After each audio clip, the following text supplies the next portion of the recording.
Hey guys, collecting community here. Welcome back to my channel. If you're new to my channel, I make Pokemon related content, mainly buying and selling Pokemon cards. So if you're interested in that, I encourage you to subscribe. You'll see more videos from me. And if you like this video, please remember to press the like button. That helps me out. In this vlog, we're going to take a look at a lot that I picked up.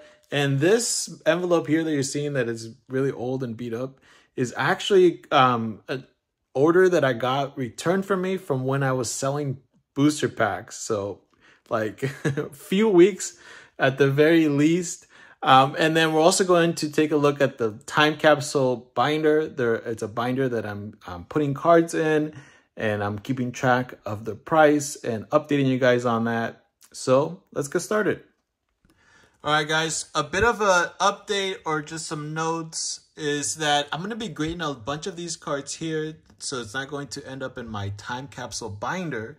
But as you guys can see, some of these are X, Y, Sun and Moon, so that these cards would have normally gone into my into my binder, right? But I'm going to be grading them, so they won't fit there. They're going to be in a different place. But I just wanted to let you guys know I am going to be keeping track of these cards as well, because I'm going to have them as graded versions of them.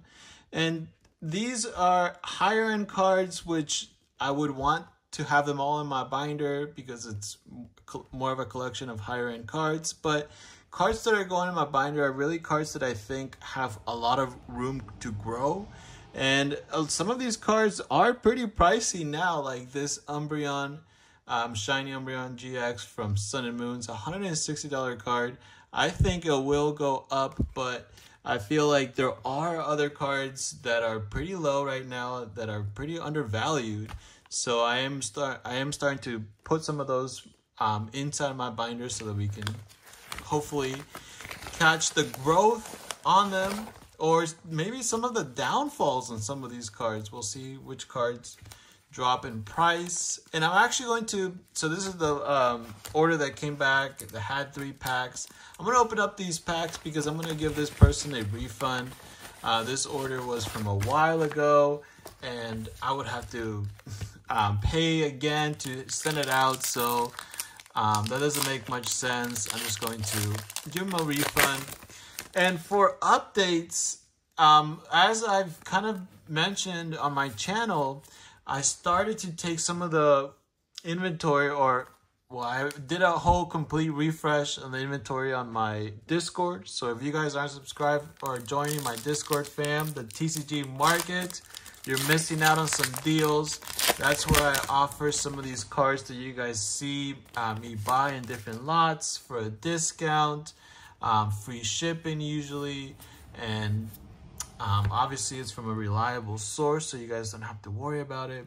And look at that, we're pulling a Gengar EX.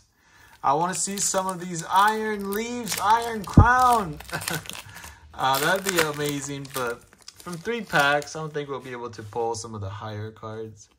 Anyways, so I've been adding cards to my TCG player, and they've been selling 92 cards that I'm sending back to TCG Player from the direct program, cards that they have sold for me. 92 cards, and that brought me over $500, and that's just from my cut of it. Obviously, that's a percentage. TCG Player takes a fee, especially with their direct program when they're sending the cards out for me. So that is my part of it. And it's very interesting to see how this is really a good model for someone that's just reselling on their own. Like 92 cards, gathering those cards, it's not going to take a lot of time. When I used to flip bulk, it would be like hundreds of cards, so that would actually take a bit of time. So I like the aspect that it doesn't take much time, and I'm still making quite a bit of money. It does take more money to buy these lots because they're cards that are more expensive, but they sell better than your bulk cards. And with the direct program, I'm able to price them a lot higher, like more than market value.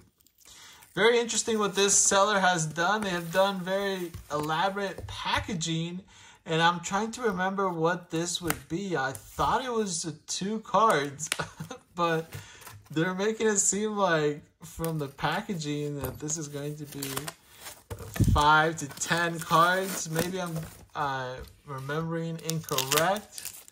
Let's double check. Now we're at an envelope that has top loaders, and it is.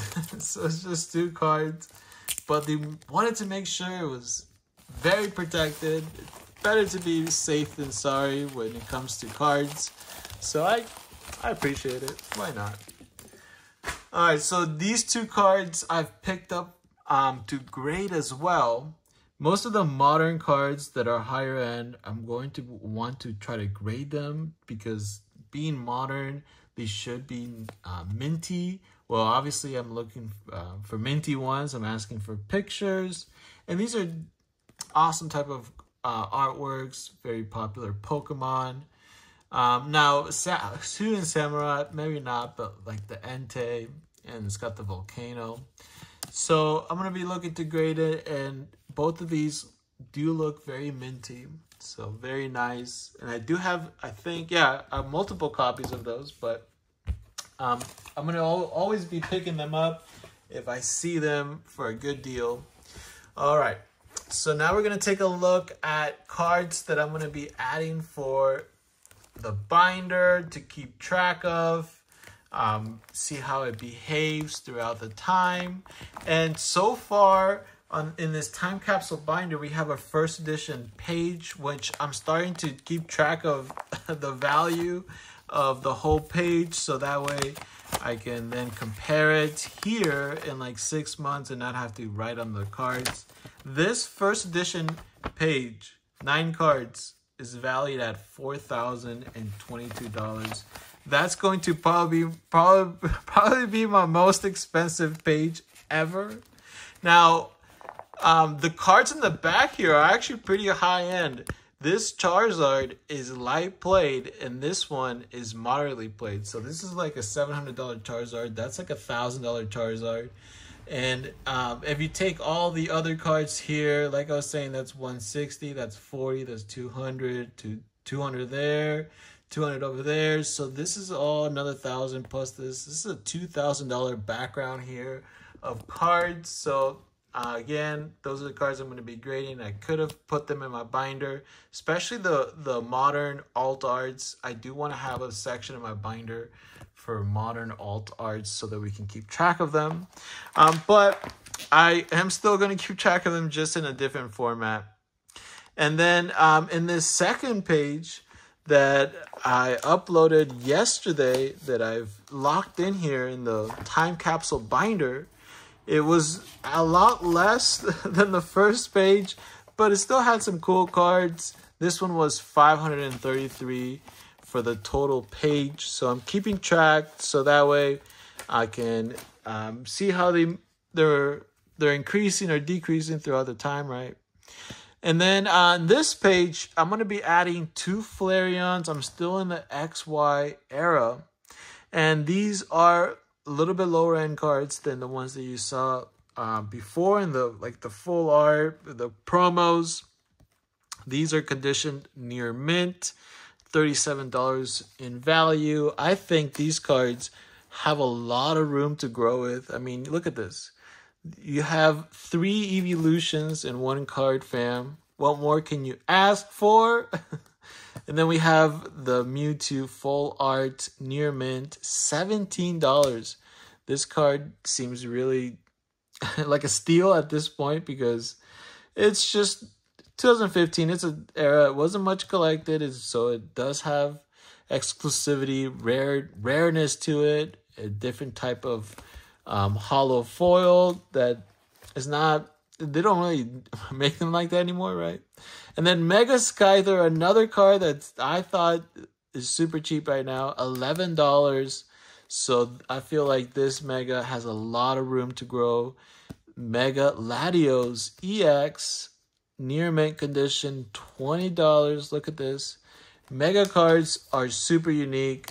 And I think they're going to be sought after from the XY block or from the XY set era generation. And this is a near mint Sylveon. Look at this artwork, fam. Popular Pokemons, Sylveon, Eevee, beautiful artwork, $35. This card is a steal, so I'm going to be putting that in my binder, and we're going to take a look. I have a strong feeling that card is going to be worth a lot more in the near future, so we're going to see. Maybe I'm wrong, maybe it stays flat, maybe it even goes down. We're going to find out. And then Shaman from Legendary Treasures Collection, we have it as near mint, $10 card, fam. Near mint from 2013. Look at Shaman. Very awesome. Popular Pokemon. And then finally for this page, I'm going to be adding Mega Mewtwo. Look at this Mewtwo, fams. When are you going to see this? Well, Mega Mewtwo it looks a lot different than your regular Mewtwo, but I thought it was a really cool card. Condition near mint, $29 in value. So I'm going to be locking in those cards. And I think the total value for it all, I don't know if I have that page with me right now, but it should be $210. So we're going to keep track of that. All right, fams, that concludes my third page for this. Now we're at $4,700 worth of Pokemon cards in just 3 binders. I am going to be adding some more XY era. I'm going to be going through this and picking up the higher hits from here. And then we're going to jump into Sun and Moon. And then we're going to go into Sword and Shield. Like I was saying, there's a bunch of cards I can put back there, but we're going to be strategical in adding cards in here. All right, that's it for this video. Again, appreciate if you guys press the like button, subscribe, and remember, check out the Discord to get deals, chat with me, all that good stuff. I'll see you guys next time. Later.